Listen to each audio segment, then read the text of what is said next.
व्यक्ति का स्वभाव ही उस व्यक्ति का परिचय है। किंतु राम पढ़ने में होनहार था, वही उसका भाई श्याम पढ़ने से बचता था और ना पढ़ने के ढेरों बहाने ढूंढता था। राम के दोस्त पढ़ने वाले थे और श्याम के दोस्त ना पढ़ने वाले और काम चोरी करने वाले थे। राम अपने भाई श्याम को उन दोस्तों से बचने के लिए कहा करता, मगर श्याम उसे डांट लगा देता और कहता, अपने काम से काम रखा करो।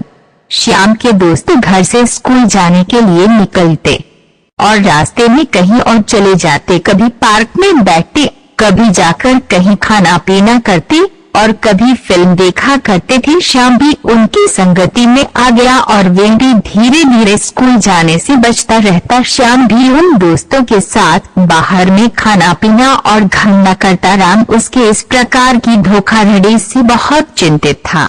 श्याम से परीक्षा में फेल होने की बात भी कही, मगर श्याम ने नहीं माना। एक दिन की बात है, श्याम स्कूल जा रहा था। उसके दोस्त मिल गए और उन्होंने कहा, आज स्कूल नहीं जाना है, हम सभी अपने दोस्त हरि का जन्म दिवस मनाएंगे और बाहर खाना पीना करेंगे और खूब मजे करेंगे। पहले तो श्याम ने मना किया, किंतु दोस्तों के बार बार बोलने पर वे उनके साथ चला गया। श्याम और उसके मित्रों ने खूब पार्टी करी और उस दिन स्कूल नहीं गए। इस प्रकार का काम वह और उसके दोस्त निरंतर करते रहते। परीक्षा हुई जिसमें श्याम और उसके दोस्त सफल नहीं हो पाए, वे फेल हो गए। राम ने इस बार भी और बार की तरह प्रथम स्थान प्राप्त किया। श्याम अपने घर मार्कशीट लेकर गया, जिस पर उसके माता पिता ने देखा और बहुत उदास हुए। उन्हें उदासी हुई कि एक मेरा बेटा इतना अच्छा पढ़ने में है और दूसरा इतना नालायक।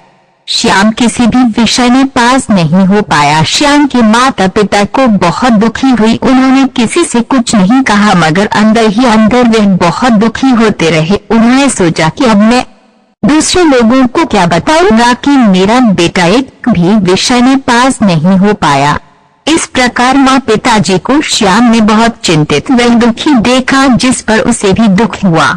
श्याम ने अपने माँ बाप को भरोसा दिलाया कि मैं अगली परीक्षा में सफल होकर दिखाएगा। श्याम ने अपने उन सब दोस्तों को छोड़ दिया जिन्होंने उसकी सफलता में उसका मार्ग रोका था। उन सभी छल और कपट करने वाले दोस्तों को छोड़कर अपनी पढ़ाई में ध्यान लगाया।